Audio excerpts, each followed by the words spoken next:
पिताजी छे ये दिल्ली गुरुवाई जाते और बुझाल छोड़ा हेलो हेलो थोड़े से हमारा दो चार गो लड़का बन जाएंगे मुर्गा फोड़ा के तैयार कर प्रयास करबै समय होई छे ई गाना में अन करे कर समय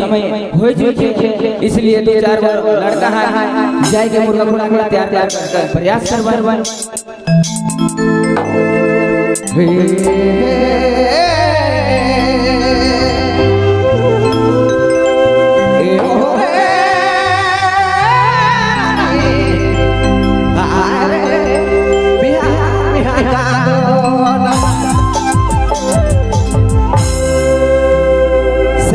सोच के दिल दे कह रे भाई